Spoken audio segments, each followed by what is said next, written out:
네, 2013년 1월 1일 화요일입니다. 미국의 재정절벽 협상 타결 관련된 증시특보 계속 이어가도록 하겠습니다. 잠시 후에는요, 세계경영연구원의 홍병각 고문과 함께 미국 재정절벽 협상 타결이 국내 경제에 미치는 영향 자세히 한번 분석해 보도록 하겠습니다. 우선 협상 타결 내용과 그다음에 우리 증시에 미칠 영향을 머니국의 서한한 기자와 함께 분석해 보도록 하겠습니다. 안녕하십니까? 안녕하십니까? 예. 조금 전에도 수고를 해주셨는데 재정절벽 협상이 타결되면서 글로벌 증시가 어떻게 움직였는지 그 반응부터 먼저 좀 살펴보고 가도록 하겠습니다. 네, 뉴욕 증시는 사실 재정절벽 협상이 어떤 기대감에 차 있을 때 증시가 사실상 마무리되는 그런 상황이었습니다.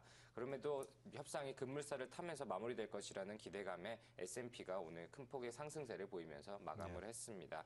또 유럽 증시 역시 미국보다 장기시와 폐장이 조금 빨라서 유럽 증시는 위기감이 조금 더 강하게 작용을 해서 하락 마감했습니다. 또 선물 시장을 좀 살펴봐야 될 것 같은데요. 예.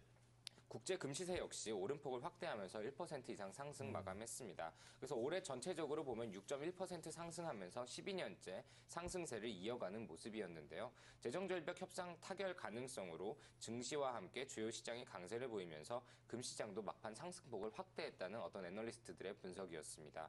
또 은선물력과 또 팔디움, 또 플래티엄 가격도 모두 강세를 보이면서 올해 전반적으로 9%대에서 10%대의 상승폭을 보였습니다. 또 일부 애널리스트들은 이런 우려를 표현하기도 했는데요. 금시세가 여태까지 너무 조정을 받지 않았다면서 보통 한 번 조정을 받을 때마다 30% 정도의 하향치를 나타내는데 여태까지 그게 한 5년에서 6, 7년 사이 꼴로 한 번씩 나타나는데 12년 동안 계속 상승세를 보였기 때문에 한 번쯤은 조정 국면이 들어갈 수 있다고 했는데 또 이런 재정절벽 이슈가 터지면서 안전자산에 대한 어떤 회피 심리 또 반대로 위험자산에 대한 선호 심리가 증가하면서 조정 국면이 찾아오지 않겠느냐라는 우려도 아주 조금은 있는 상황입니다. 예. 네. 일단은 그 재정절벽 협상 타결에 대해서 글로벌 증시는 긍정적인 신호를 보냈다고 볼 수가 있겠네요. 네. 자, 그러면은 지금 재정절벽 얘기하고 있는데 재정절벽이 무엇인지 먼저 좀 설명을 해주시고 그다음에 관련 내용을 좀 짚어보도록 하겠습니다. 네, 재정절벽은 지난 그 부시 정부 때부터 시작됐던 세금에 대한 감세 정책입니다. 정확히 표현하면 인상을 하지 않았고 부유층에 대해서도 세금을 감세를 해줬었는데요. 그거에 따른 어떤 종료 시한이 바로 2012년 12월 31일이었습니다. 그리고 거기에 또 한 가지가 정부 지출 삭감이 역시 2012년 12월 31일자로 종료가 되게 돼 있었는데요. 여기에 따른 어떤 대체적인 정책이나 합의가 이루어지지 새로운 법률이 새로 만들어지지 않을 경우에 미국 정부가 나락으로 추락할 수 있다라는 표현으로 해서 피스컬 클리프, 그래서 재정절벽이라는 단어가 나타나게 됐는데요. 갑작스러운 증세와 재정 지출 삭감이 일어나는 현상이죠? 예, 그렇습니다. 근데 이 갑작스러운 증세는 가계 부담을 작용을 시키고 또 어떻게 보면 미국 정부가 지금 굉장히 자산 건전성이 안 좋은 상황인데 자산 건전성은 확보될 수 있다 하더라도 일단 가계 부채가 커지고 그다음에 경제 활성화를 위한 자금이 줄어들기 때문에 미국 경제 플러스 전 세계적인 경제가 받는 어떤 여파는 상당할 것이라는 우려가 있었습니다. 뭐 일각에서는 미국이 만일 재정절벽을 해결하지 못할 경우에는 마이너스 성장으로 돌아설 것이라는 우려도 했고요. 뭐 한국 경제부터 뭐 전 세계적인 경제에 뭐 적게는 1%에서 많게는 3% 정도의 어떤 경제 성장률 하향 효과가 있을 것이라는 우려들의 목소리가 많았습니다. 그러니까 재정절벽이 나타나면 사실 미국 국내 총 생산의 70%를 차지하고 있는 가계 경제의 타격이 심각해짐으로써 전반적으로 시장이 좀 경색될 수 있다는 그런 내용이군요. 그렇습니다. 뭐 지금 이번에 부자 증세안 포함하면서 또 포함해서 상속세 등이 다들 15%, 20%, 또 35%, 39.6%로 올라가게 됐지만 만일 그게 뭐 그런 게 없이 그냥 만일 재정절벽이 도래해서 일반적인 가계 부채 증가폭이 그대로 적용이 됐다면 일반 서민들에게도 그대로 적용이 되기 때문에 사실 소비부터 시작해서 모든 부분에 있어서 굉장한 제약이 따를 수밖에 없었거든요.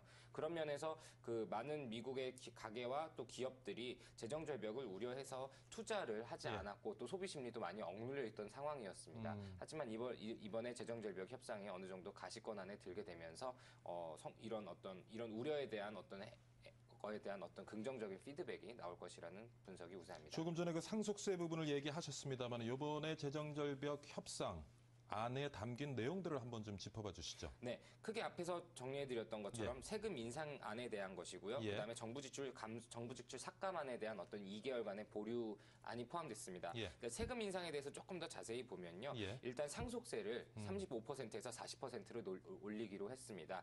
또 그다음에 그러니까 부부 연간 소득 합산 45만 달러 이상, 예. 또 개인 소득 40만 달러 이상의 어떤 고소득층에 대해서는 15%에서 20%로 세율을 올리기로 했습니다. 이와 함께 동시에 어떤 정부가 그동안 지출해왔던 몇몇 중요 부분이 바로 어떤 실업자에 대한 지원인데요. 예. 실업자에 대한 지원은 지속적으로 하겠다고 밝혀서 어떤 경제 활성화에 대한 정책을 계속 펼쳐나가겠다는 의지도 표현했습니다. 사실 지금 이제 협상안 내용을 살펴봤는데 협상안이 하원에서 표결에 의해서 통과가 돼야지 사실 효력을 발휘하는 거죠. 예, 그렇습니다. 예. 하원 표결이 아직 이루어지지 않았는데요. 오늘 지금 현재 예. 이 합의안에 대해서 심사를 하고 있다고 밝혔습니다.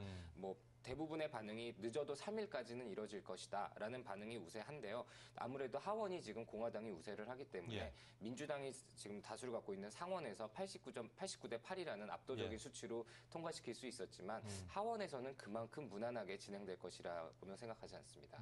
지금 사실 이제 부자 증세에 대해서 반대하는 공화당 매파 의원들이 좀 반대표를 던질 경우에는 사실 표결에 좀 문제가 있지도 않을까 하는 예상도 있는데 어떻게 보시는지요? 네, 뭐 충분히 우려하실 수 있는 뭐 부분인 것 같습니다. 예, 그리고 예. 이에 대한 지적의 목소리도 많은데요. 다만 재정절벽이라는 이슈가 가지고 있는 어떤 파급력을 고려했을 때 예. 과연 공화당이라고 해서 여기에 대해서 무조건적으로 민주당 혹은 백악관에서 하기 때문에 무조건 반대할 수 있을 거라고 생각하지는 않습니다. 다만 여기 볼멘 소리나 어떤 얘기 잡음이 좀 나올 수는 있겠지만 예. 표결까지는 무난하게 진행될 것이라고 봅니다. 사실 지금 미국 내 어떤 여론이 사실은 재정절벽 협상을 타결하는 쪽으로 지금 몰아가고 있는 거죠. 네, 그렇습니다. 자, 그러면은 이제 그 재정절벽 협상 타결이요. 미국 경제에 미칠 수 있는 영향을 좀 한번 살펴봤으면 하는데. 네. 예. 일단 사실 이건 재정절벽 이슈가 타결됐다는 것은 피라미드꼴로 설명을 하면 가장 위에서 결정이 떨어진 수준이라고 보시면 됩니다. 이에 따라서 가계부터 시작해서 기업 또 어떤 소비가 살아나고 투자가 살아나면서 예. 고용이 확대될 가능성이 높습니다. 일단 재정절벽을 우려해가지고 연말 분위기에 맞물려가지고 기업들이 사실 투자를 굉장히 회피하고 있었던 것이 맞거든요. 예. 하지만 신정부가 오바마 신이기지만 신정부가 들어섰고 또 그에 따른 새로운 어떤 경제 정책이 나타날 것이고 이에 맞물려서 재정절벽이라는 가장 큰 불확실성이 해소됐기 때문에 예. 분명히 미국 경제가 어느 정도나 성장할 것이다라고 말하기는 쉽진 않지만 분명히 긍정적인 흐름을 탈 것 같습니다.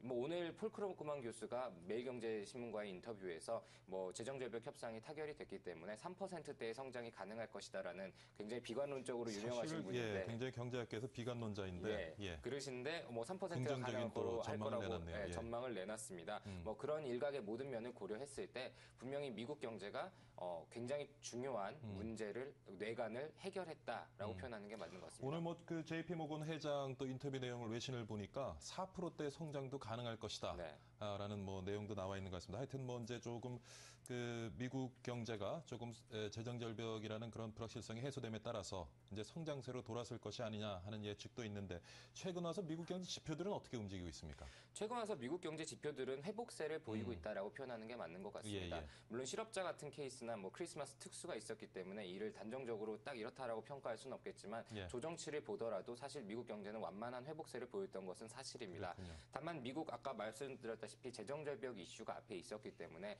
기업들이 투자를 회피하고 또 소비가 많이 줄어들었던 경향이 있었기 때문에 그런 면을 감안을 한다면 2월, 3월 혹은 이제 1분기 정도의 미국 경제 지표를 보면 미국 경제가 어떻게 될지를 알 수 있을 것 같습니다. 다만 최근에 중국이 예. 최근 나온 경제 지표가 긍정적이지 않다라는 얘기들이 많이 나오고 있는데요. G2를 이루고 있는 어떤 미국과 중국 경제가 어떤 흐름을 가지고 살아나느냐 그것을 봤을 때 그에 따른 한국 경제의 받는 영향력도 상당할 것 같습니다. 사실 대외 의존도가 높은 우리 경제는 미국 경제를 주시 안 할 수가 없는데 사실 재정절벽이라는 어떤 그 불확실성을 거치고 미국이 조금 경기가 나아질 모습을 보인다면은 우리 경제도 긍정적인 신호가 될 수 있겠네요. 네, 그렇습니다. 대외경제연구소에서 예. 오늘 어제 이 재정절벽 협상 타결에 대해서 한국이 1.1%의 경제 성장률 하향 조정을 피할 수 있게 됐다는 보고서를 내놨는데요. 예. 뭐 보고서 내용에서도 역시 뭐 재정절벽 이슈가 터졌다면 미국의 어떤 대외 의존도가 높은 한국 경제 구조상 상당한 여파가 우려가 됐지만 미국 특수가 오히려 예상된다면서 한국 증시와 시장 전반적으로 다 긍정적인 영향을 미칠 것이라고 원화 절상 전망했습니다. 압력도 조금 낮아질 수 있겠네요. 네, 그렇습니다. 아무래도 환율 부분에서도 재정절벽 이슈와 맞물려서 양적 완화 정책이 조금 더 힘을 받을 가능성이 큽니다. 재정절벽 이슈에 따른 어떤 불확실성 해소가 어떤 양적 완화에 대한 기대 심리를 더 확대시킬 것이기 때문에 이에 따른 어떤 환율의 조정도 계속 이뤄질 것이라고 봅니다. 네, 그렇군요. 자, 그렇다면 우리 증시에는 좀 어떤 영향을 미치겠습니까? 네, 오늘 우리 증시는 뭐 다들 말씀하시겠지만 긍정적일 것이다라고 일단 아직 시장이 안 일단은 열려서 호재로 봐도 되겠죠. 네, 분명한 호재일 것 같습니다. 지금 현대증권에서도 아침에 보고서를 냈는데요. 이번 합의로 미국의 마이너스 성장이 가져올 수 있는 재정절벽 위험이 거의 해소됐다면서 정치권의 어떤 재정 적자 축소 방안에 합의하는 것과 실물 경제의 회복이 어느 정도로 이뤄지느냐가 관건이라고 진단을 했습니다. 뭐 아직 개장을 안 한 상황이라서 어느 정도나 뭐 끌어올릴 수 있겠느냐에 대해서는 다들 뭐 말을 아끼지만 그래도 모든 보고서들이 다 긍정적인 영향을 미칠 것이다. 또 뭐 어느 정도는 예고된 재료였지만 불확실성이 해소된 만큼 상승하지 않겠느냐라는 모습을 보이고 있습니다. 다만 일각에서는 어떤 재정절벽 협상 타결로 위험자산 선호가 강화해가지고 시중금리가 오를 수 있다면서 어떤 채권 시장에서 빠진 자금이 주식시장으로 흘러들어와서 당분간은 우호적으로 작용할 수 있다라고 진단하기도 했습니다. 그 외에 또 상품 시장은 어떻게 지금 반응을 하고 있습니까? 사실 올해 상품 시장은 선물 시장은 굉장히 긍정적이었습니다. 아무래도 위험자산 유럽이나 이런 악재들이 많아서 위험자산 심리에 따라서 뭐 브라질부터 시작해서 이머징 국가의 채권이나 금 등에 따른 선호 심리가 상당했는데요. 뭐 재정절벽 이슈와 어떤 QE3와 맞물리는 그런 전반적인 어떤 경제 활성화 정책들을 고려를 했을 때 올해 선물 시장이나 채권 시장은 지난해만큼의 열기를 띠지는 못할 것 같습니다. 다만 지금 현재 경제가 너무 불확실성이 많은 상황이라서 재정절벽 이슈 하나만 가지고 올해 전체를 판단하거나 혹은 올해 상반기 전체를 판단하는 것은 좀 문제가 있을 것 같습니다. 아무래도 재정절벽 이슈는 그동안 우려됐던 문제를 해결하고 가는 수준에 불과하지 이게 긍정적인 재료가 될 수 있는 것은 아니거든요. 단기간적인 재료일 수는 있지만 장기적으로 이게 얼마만큼의 시장의 돈이 더 흘러들어간다 이런 개념은 아니기 때문에 그냥 불확실성 해소라는 개념으로만 받아들이는 게 더 정확할 것 같습니다. 네, 좋은 말씀 감사드립니다. 네. 머니국의 서한한 기자와 함께요. 재정절벽 협상 타결 내용하고 그다음에 그 재정절벽 협상이 타결됨으로써 우리 경제에 또 어떠한 영향을 미칠지를 자세히 한번 같이 분석해봤습니다. 이런 시간에 수고 많으셨습니다. 감사합니다. 감사합니다. 네, 이번에는 미국의 재정절벽 협상 타결된 것이 글로벌 증시에는 어떠한 영향을 미쳤는지 또 글로벌 증시는 어떠한 신호를 보냈는지 한번 살펴보도록 하겠습니다. 박지은 외신 캐스터가 전합니다. 박지은 캐스터. 시황센터입니다. 현재 1월 1일인 미국은 새해 첫날을 맞아서 증시가 휴장 중입니다. 2012년 마지막 날 뉴욕 증시 확인해 보겠습니다. 3대 지수 6거래일 만에 상승 반전에 성공하면서 화려하게 마감을 했습니다. 장 초반 약한 흐름을 보이다가 재정절벽 타결안이 극적으로 되면서 급등을 하는 모습인데요. 지난 몇 달 동안 이 재정절벽 이슈가 뉴욕 증시는 물론 세계 증시에 악영향을 끼치는 모습이었습니다. 하지만 합의안에 도달했다는 소식에 이날만큼은 큰 호재로 작용됐습니다. 미치 메코넬 공화당 상원 원내대표 그리고 오바마 대통령을 비롯해서 주요 인사들이 재정절벽 합의가 임박했다고 발언을 내놓으면서 3대 지수 그래프 일제히 상승 곡선을 그렸습니다. 2012년 마지막 거래일의 뉴욕 증시 지수 보시겠습니다.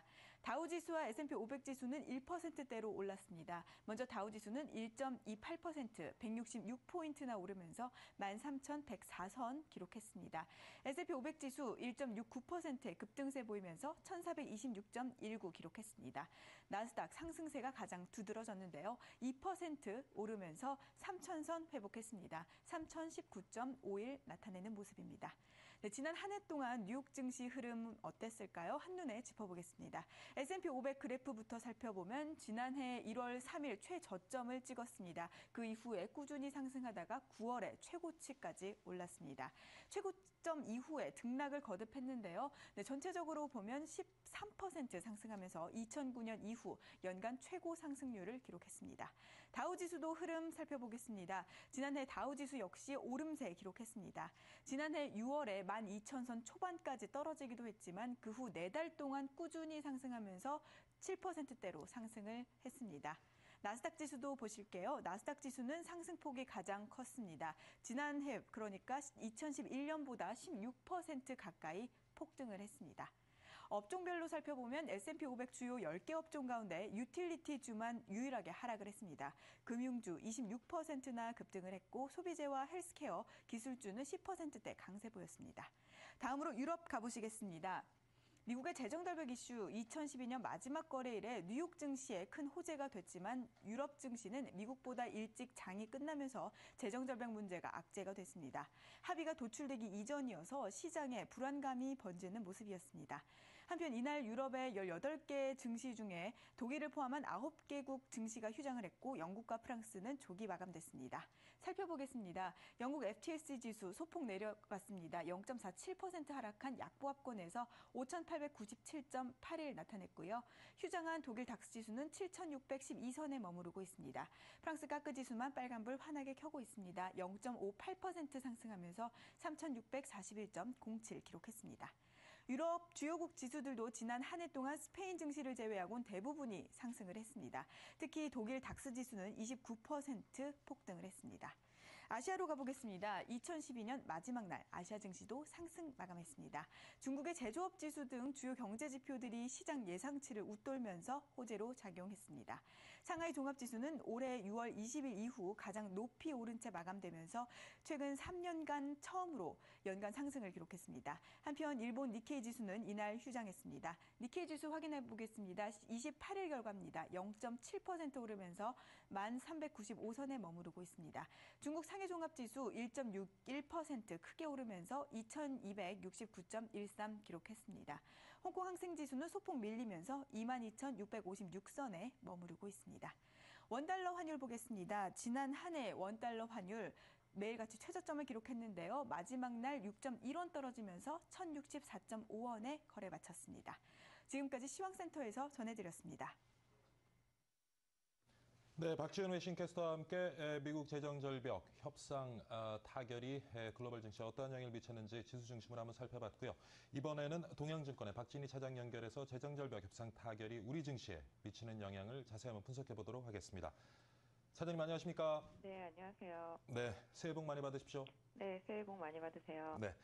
자, 오늘 이제 계속 특보로 저희가 진행을 하고 있는데요. 미국 상원이 이제 재정절벽 회피 법안을 통과시켜서 이제 사실상 재정절벽을 피했다고 보여집니다. 하지만 아직 하원의 표결이 남아 있는 상태고요. 그래도 당분간 우리 증시의 안도 랠리는 좀 이어지지 않을까 하는 의견이 우세한데 어떻게 보시는지요? 이미 시장은 어느 정도 예. 어떤 수를 써서라도 재정절벽이 합의를 할 것이다라는 쪽으로 예상을 많이 하고 있었던 걸로 보여지고 있습니다. 예. 그래서 말씀하신 대로 안정적인 랠리 이런 것보다는 이제 시장이 현재 국면에 이제 좀 직시를 하는 그런 흐름이 이어질 것이라고 예상을 하고 있습니다. 그래서 일단은 미국에서 나타날 수 있는 재정절벽과 관련된 리스크가 완화된 거는 확실히 사실이기 때문에 예. 이런 부분으로 인한 부담은 어느 정도 시장에 완화되어서 유동성 면에서는 약간 더 긍정적인 흐름이 좀 예상될 수 있겠다라고 예상해 볼 수 있겠는데요. 전체적으로는 일단은 아까 말씀하신 그런 안도렐리보다는 1월 초까지는 일정 부분 12월부터 이어졌었던 좀 탄력성이 좀 더 이어질 가능성 이런 쪽에 조금 무게를 두실 수는 있을 것 같습니다. 예. 재정절벽 협상이 타결되면서 외국인의 매수세에도 영향을 좀 미치리라고 보시는지요? 이미 외국인의 매수세는 작년 일단은 전체적인 배당 관련한 이슈가 계속 부각되면서 매수가 많이 들어왔고요. 예. 이런 부분들이 다 아시다시피 프로그램 매수로 상당히 많이 들어왔습니다. 예. 그러니까 오히려 항상 알려진 뉴스가 오픈되고 나면 시장은 항상 반대로 움직였던 케이스가 많았기 때문에 그렇죠. 이 부분에 대한 좀 리스크도 조금 고민 좀 해보셔야 될 것 같아요. 사실은 새해 벽두의 샷 거래 같은 경우는 10번 중에 8번이 올랐다 그럽니다. 그래서 전체적으로 연말과 연초로 이어지는 장은 좋았다라는 과거의 통계가 있기는 합니다만은 예. 전체적으로 봤을 때 이번 1월달 만기를 기점으로 본다라면은 만기 전에 일정 부분 좀 시장이 좀 변동성을 보일 가능성에는 일정 부분 좀 대비하셔야 될 것 같습니다. 왜냐하면 외국인 매수세는 물론 꾸준히 올해도 이어질 것으로 볼 수도 있겠습니다만은 일단 지금 환율이 계속적으로 좀 하락을 하고 있는 상태에서 외국인들의 추가적인 매수세도 사실은 좀 부담이 되고 있고요.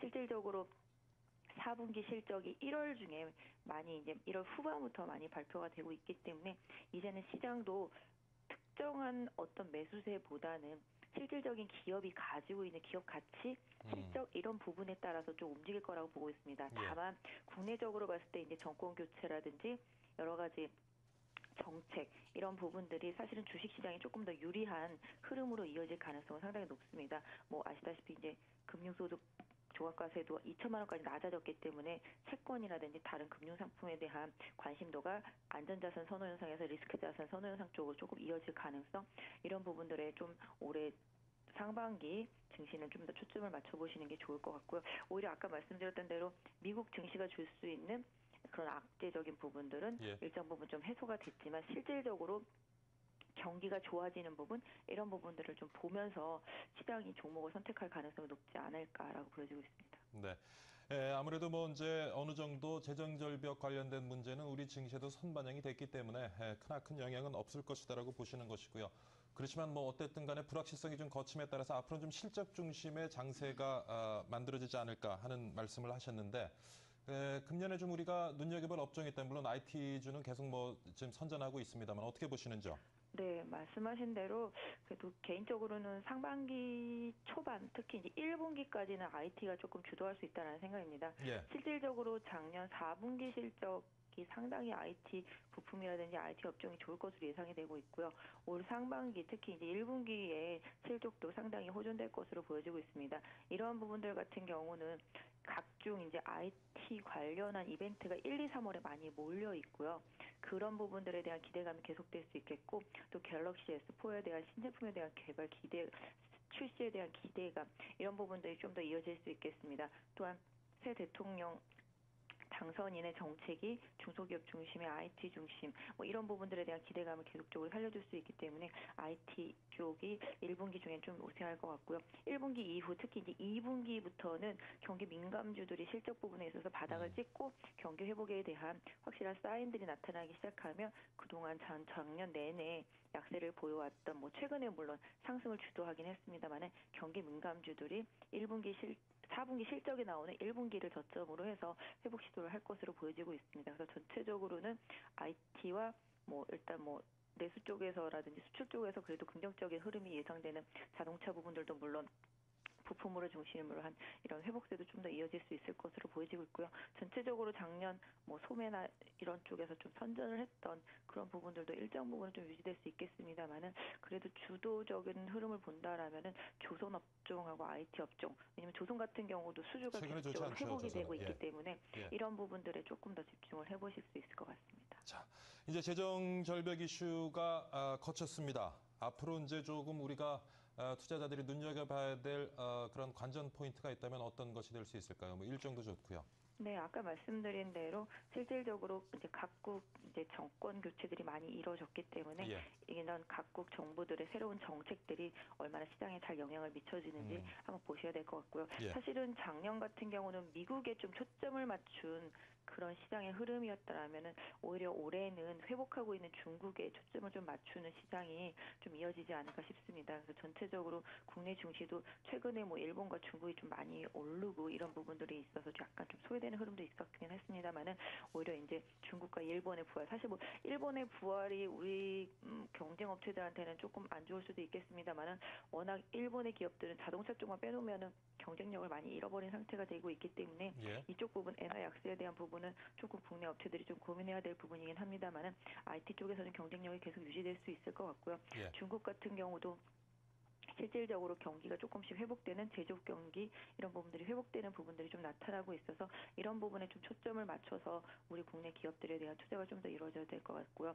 우리나라 같은 경우는 아까 말씀드린 대로 새 당선인의 정책이 복지라든지 이런 부분에 조금 많이 초점을 맞춰져 있기 때문에 실질적으로 경제 뭐라 그럴까요? 과거처럼 이렇게 막 좋아지는 그런 경기 이런 부분보다는 좀 안정되는 이런 부분에 좀 초점을 맞추고 있다라는 점에서 본다라면은 내수 부양에 대한 그런 부분들도 조금 초점을 맞춰서 종목을 좀 선택해야 될 것 같고 정책적인 부분들은 아마 그런 쪽에 초점이 맞춰질 수 있을 것 같아요. 그래서 전체적으로 좀 관전 포인트도 관전 포인트지만 조금 올해 예상을 해본다라면은 상반기 중에는 한 1900선을 한 하단으로 하는 밴드를 중심으로 좀 등락이 좀 예상이 되고 있고요. 하반기까지 보면 약간 더 저점이 좀 낮아질 수도 있겠습니다만은 밴드를 좀 넓혀서 한 1,800까지도 좀 볼 수 있을 것 같습니다. 저점 단계를. 하지만 상단 쪽으로는 2,300, 2,400 이 정도 밴드 안에 좀 갇히는 흐름이 좀 예상이 되고 있고요. 삼성전자도 과거처럼 아주 강한 탄력보다는 지수의 좀 조절력을 조금 위주로 하는 흐름이 좀 예상이 되고 있고요. 작년보다는 그럼 증시의 변동폭이 좀 커지겠네요. 일단은 작년에는 사실 증시 지수의 변동폭보다는 종목들의 변동폭이 많이 컸었잖아요. 예, 예. 예, 올해는 지수의 변동폭도 조금 커지지만 종목의 변동성도 사실은 좀 커질 거라고 보고 있거든요. 예. 왜냐하면은 작년 같은 경우는 지수를 삼성전자와 현대차 같은 큰 종목 두 개서 이끌어줬다라면은 올해는 그 두 종목은 좀 뭐라 그럴까 조절하는 역할만 해주고 나머지 경기 회복 사이클에 맞춘 종목이라든지 그다음에 내수 부양에 맞춘 종목들 그다음에 IT 관련 그런 부품주들이 실질적으로 실적이 회복되는 개선 속도에 따라서 밀려오는 유동성 때문에 유동성이 실질적으로 강력하게 유입이 된다라면 오히려 유동성을 중심으로 한 그런 종목 장세가 올 상반기 중에는 조금 이어질 수 있지 않을까 싶습니다. 예, 잘 들었습니다. 동양증권의 박진희 차장과 함께 재정절벽 이후에 우리 증시의 관전 포인트 같이 한번 짚어봤습니다. 이른 시간 갑작스러운 전화 연결 감사드립니다. 네, 감사합니다. 네, 수고했습니다.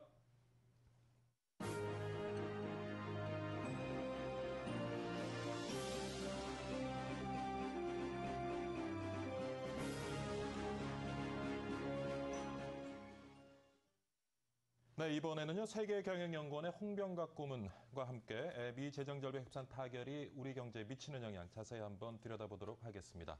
안녕하십니까? 안녕하세요. 오늘 첫 회 처음 뵙는 거죠? 예. 새해 복 많이 받으십시오. 복 많이 받으세요. 예. 자, 좋은 소식이 들려온 것 같습니다. 우리가 신정 휴일을 지내고 있는 동안 미국에서 이제 재정절벽 협상 타결 네. 소식이 정해졌는데 좋은 소식 맞죠? 그렇죠. 좋은 소식인데 글쎄 이게 사실은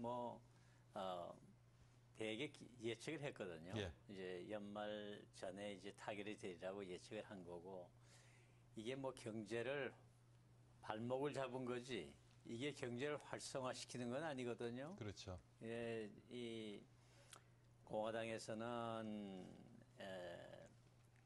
결국 세금을 늘리지 말아야 된다. 민주당에서는 어느 정도 세금을 늘려야 된다. 이제 부자 증세를 해야 된다. 이제 오바마는 선거 전략이 그렇게 나왔고 예. 공화당에서는 람니 후보는 절대 안 된다. 예. 이념의 대결이 있지 않았습니까?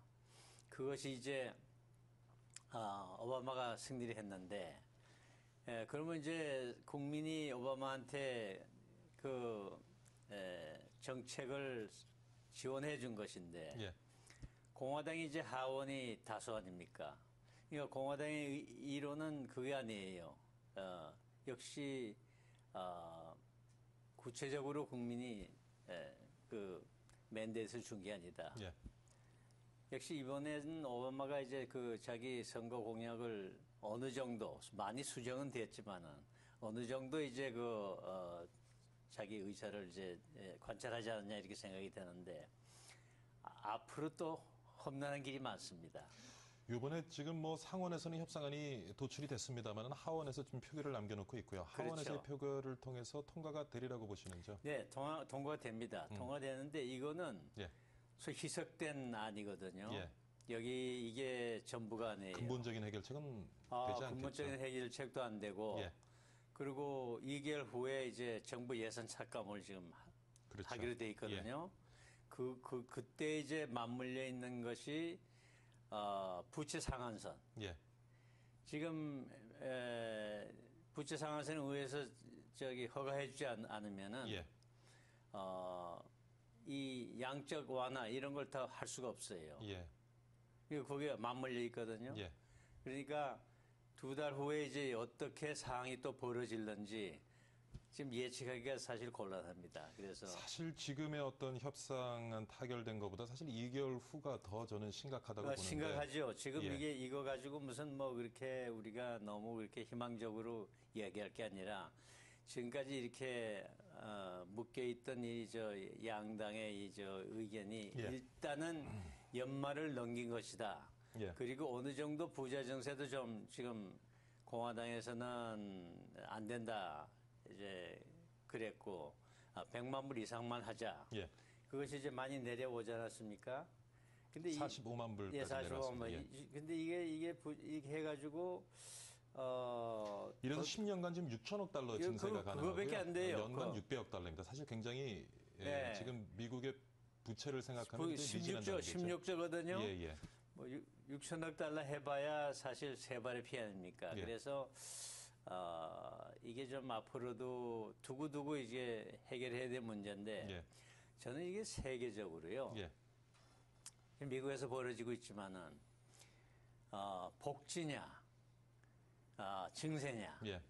이게 지금 유럽에서도 그렇고 일본에서도 그렇고 한국에서도 문제 아닙니까? 우리도 마찬가지죠. 사실 똑같은 어제 이제 문제예요. 해를 넘겨서 예. 예산안이 통과되게 됐습니다만 우리나라 이제 예산 사상 처음으로 이제 그 30% 복지 예산이 이제 네. 차지했고요. 네. 이상을. 예. 미국은 복지 예산이 한 60% 돼요. 60% 되죠. 예. 그러니까 아직 우리는 갈 길이 멀거든요.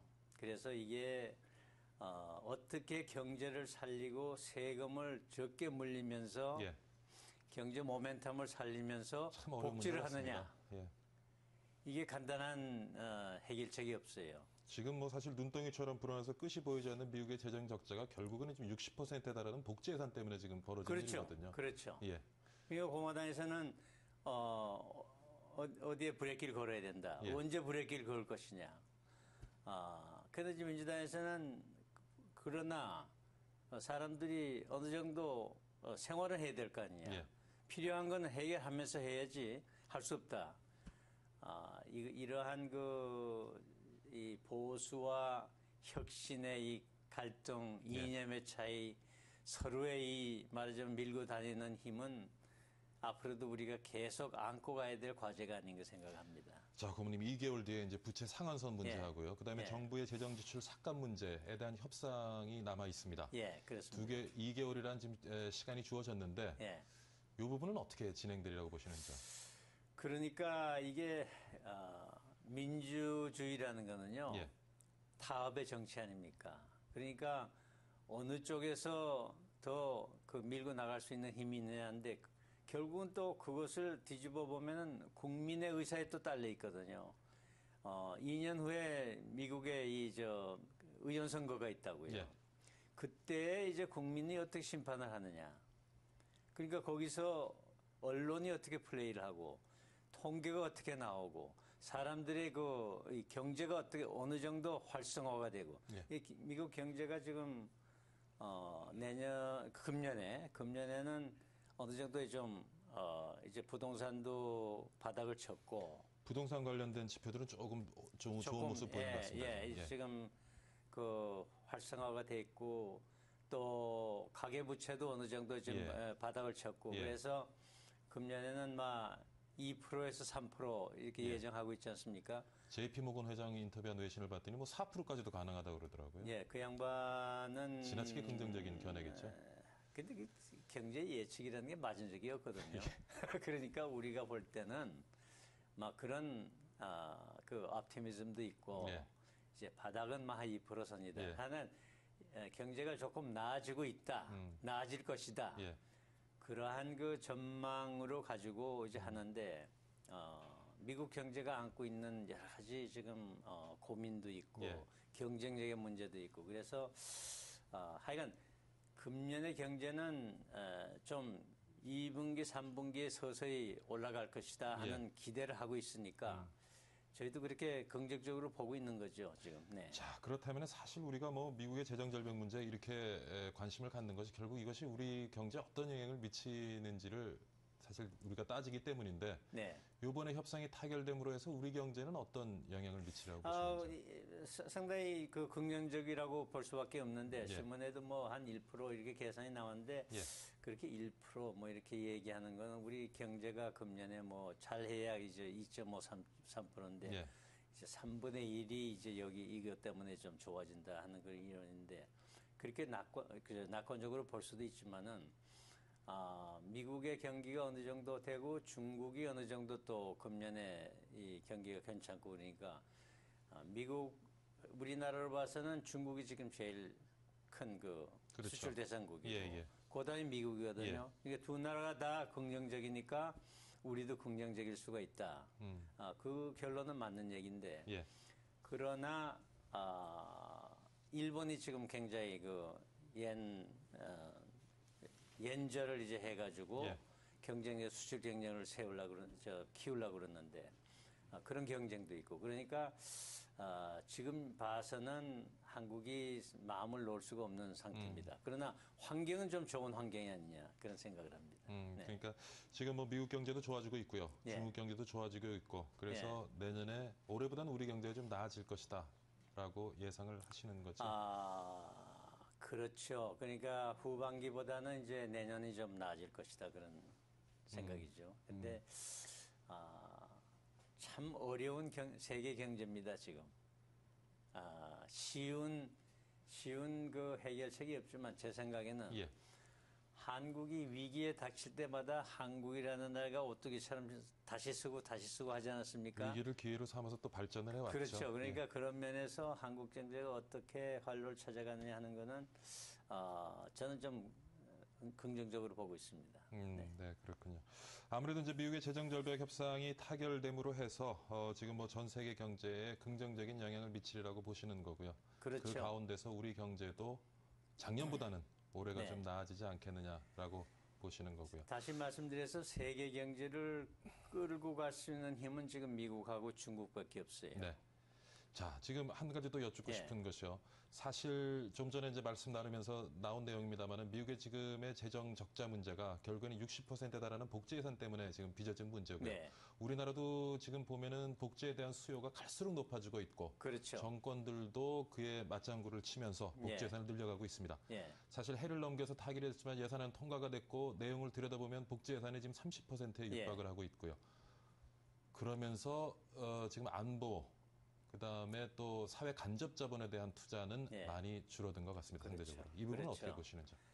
그게 이제 지금 예산에도 특징이고 또 지금 우리가 타산지석으로 좀 삼아야 될 것 같거든요. 그렇죠. 예, 예. 그러나 또 민주정치라는 거는 예. 대다수 국민의 이제 그 필요한 거를 긁어주는 건데 예, 예. 그러한 면에서 본다면은 이거는 숙명적으로 계속되지 않을까 생각을 하는데요. 이번 예산은 비교적 무난하거든요. 예. 이제 그 말하자면은 그 세입 세출이 어느 정도 밸런스를 잡고 있고 무난하게 되어 있는데 이것이 경제가 이제 뒷받침해줘야 되는데 경제가 뒷받침해줘야 고용이 어느 정도 뒷받침되고 예. 세수도 이제 뒷받침되고 이게 경제가 어떻게 돼? 경제 활성화를 어떻게 하느냐는 예산이 별로 없거든요. 예. 복지 뭐 이런 거는 좀 눈에 띄는데 그렇죠. 국방 줄이고 그건 복지한다. 경제 활성화 어떻게 하느냐.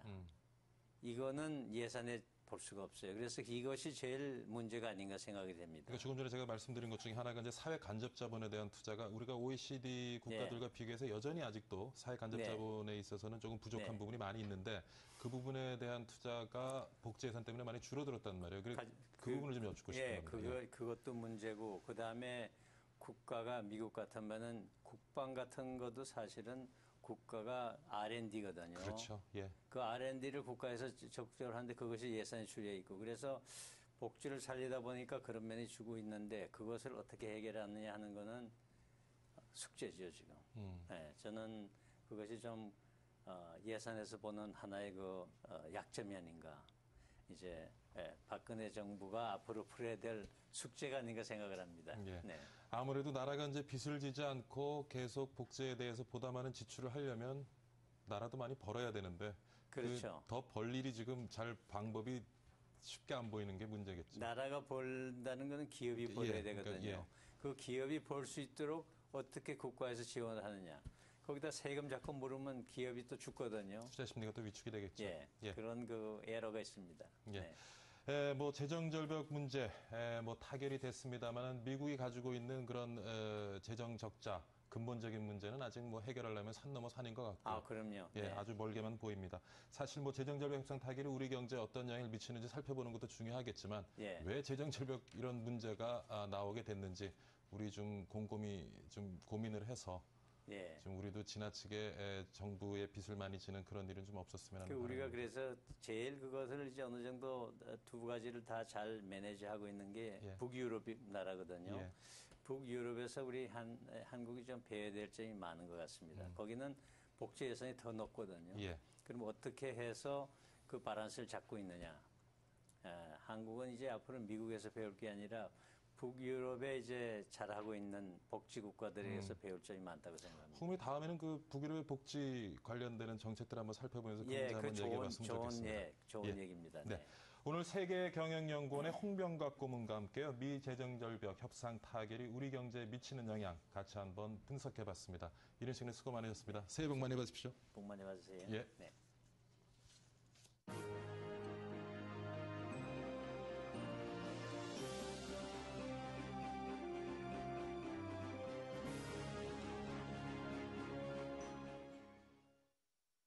네, 미 재정절벽 협상 관련된 소식으로 특보 숨차게 달려왔는데 이제 좀 한숨 쉬어가 볼까 합니다.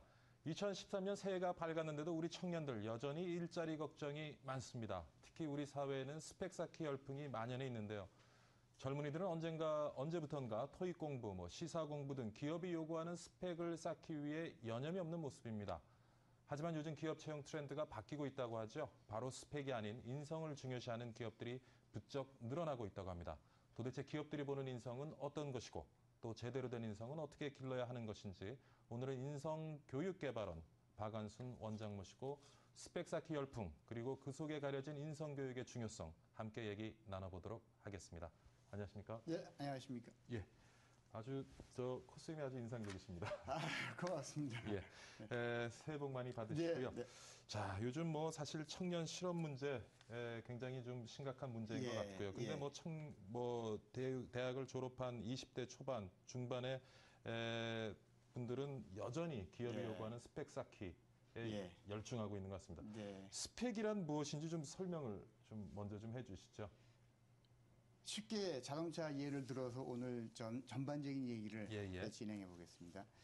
자동차의 가장 중요한 그 부품은 엔진이거든요. 예. 엔진과 그것으로 돌아가는 바퀴 그리고 예. 방향을 정하는 조향 장치인데요. 예. 스펙이라는 것은 그것 외에 예.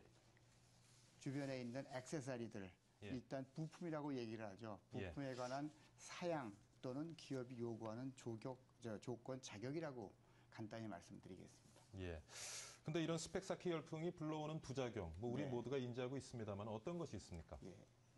많은 자동차 업체들이 새 차를 낸다고 할 때 제일 중요하게 생각하는 게 자동차 엔진을 바꾸는 거거든요. 예. 타이어의 성능을 바꾸고 그런데 그 엔진이나 타이어를 바꿀 수 있는 기술을 우리는 이제 갖춰야 되는데 예. 기술이 아닌 겉에 주변만을 가지고 했기 때문에 스펙을 거기에 맞추다 보니까 실질적인 새로운 엔진 모델이 나오지 못하고 있는 것이 가장 큰 스펙 쌓기의 단점이자 함정입니다. 외국은 어떻습니까? 외국 경우에는? 예. 원래 이게 스펙이라는 말은 한 1920년대예요. 예. 미국에서 대학에 시험을 봐서 들어갔는데 유태인들이 너무나 많이 들어오니까 예. 이거 균형을 맞추기 위해서 학교에다 완벽한 자율권을 제공하면서 너네 학교가 자율적으로 학생을 뽑아라. 모든 권한은 대학에 주겠다. 해서 대학 자체로 사람을 뽑는 그 기준을 따로 만들었어요. 예. 그때부터 스펙이라는 말이 점점 이제 쓰이기 시작했는데 좀 왜곡되어 와 있습니다.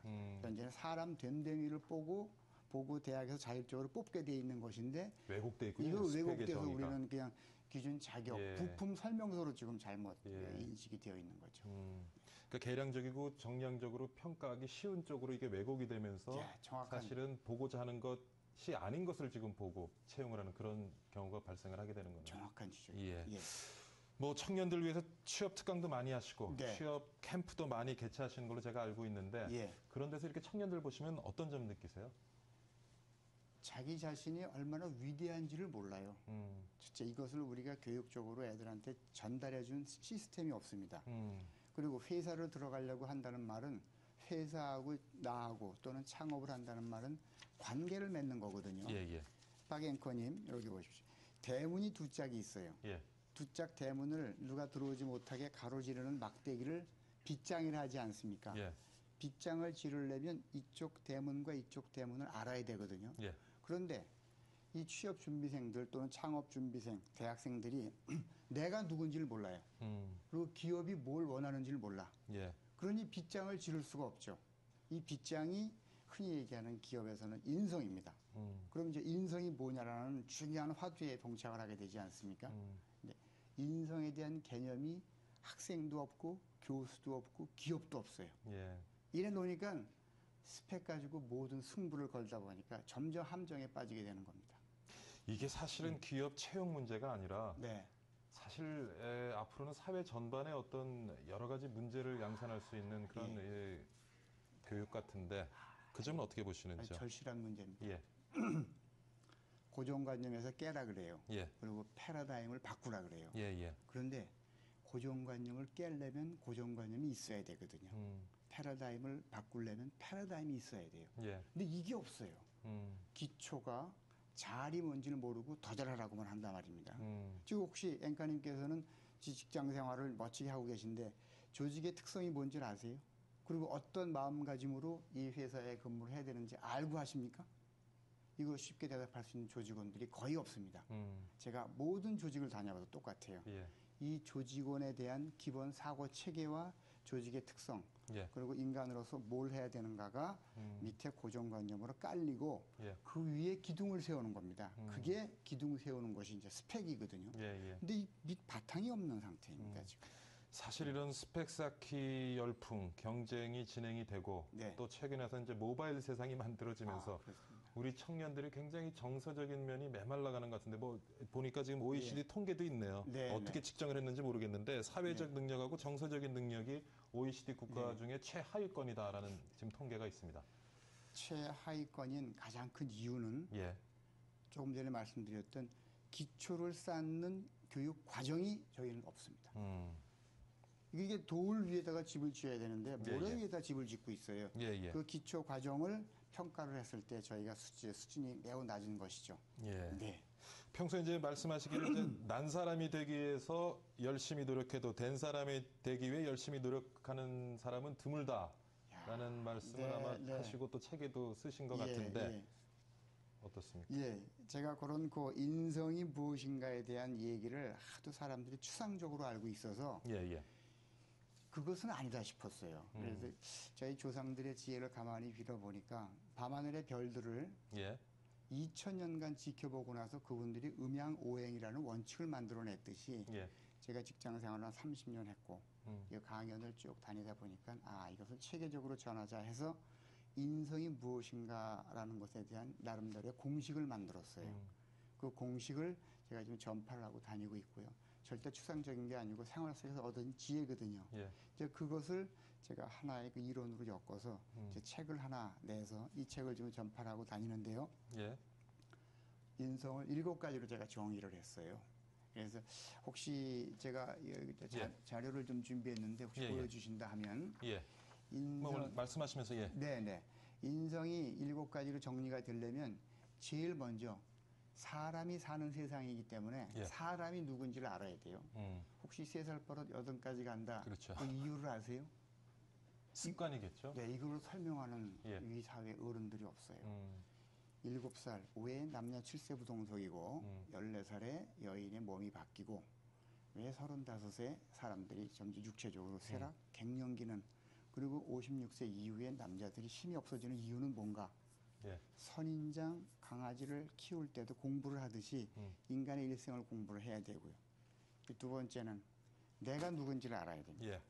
진딧물조차도 자기 자신이 똑같은 엄마 몸에서 나왔지만 위기 상황에 닥쳤을 때 똑같은 엄마 몸에서 나온 진딧물이지만 한 놈은 위기 상황에 뛰어내리고 한 놈은 하늘로 뛰어서 도망가요. 다 사람마다 개성이 다르거든요. 예, 예. 내가 누군지를 알아야 되고 예. 일반적인 사람들이 가지는 공통된 특성이 있지 않습니까? 이걸 알아야 되고 저와 앵커님이 모여서 이런 조직을 만들면 예. 조직의 특성이 뭔지를 알아야 되지 않습니까? 예, 그렇죠. 그리고 조직의 특성에 맞춰서 이루어진 문화 형성의 방법은 뭐고 어떻게 리더가 리드해야 되는가? 예. 거기서 행동은 어떻게 해야 되는가? 전체를 아우르는 리더십은 어떻게 형성되고 어른의 덕목이 무엇인가. 예.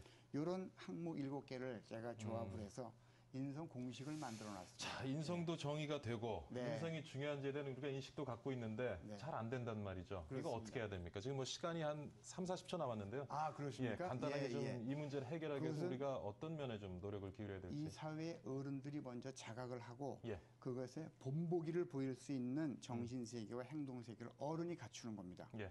이것을 갖추지 못하는 한 인성교육은 구두탄에 불과합니다. 저는 확신을 합니다. 그러니까 어른이 본보기를 보여야 된다는 얘기겠네요. 예. 그 책에 관한 내용이 모든 것을 여기 정리되어 있으니 예, 예. 혹시 멋지게 홍보 좀 해주시고 인성 공부. 예. 조직원들이 이걸 다 보셔야 됩니다. 알겠습니다. 네, 네. 예. 오늘 인성교육 개발에는 박한순 원장 모시고요. 인성교육의 중요성에 대해서 한번 같이 말씀 나눠봤습니다. 이런 시간 출연 감사드리고요. 새해 복 많이 받으십시오. 예, 예. 고맙습니다. 네, 오늘 재정절벽 협상 타결과 관련된 특보 계속 이어지겠습니다. 새해를 여는 첫 시간이었는데요. 조금 전 난 사람보다는 된 사람이 되어야 한다라는 얘기 들으면서 많은 생각을 했습니다. 2013년만큼은 주변 좀 살피고 또 더불어 사는 그야말로 사람이 되는 노력들이 우리 사회에서 더욱 많아지기를 희망해 봅니다. 저는 여기서 인사드리고요. 증시특보는 김나래 앵커를 통해서 계속 이어지게 되겠습니다. 시청해주셔서 정말 감사드립니다. 새해 복 많이 받으십시오.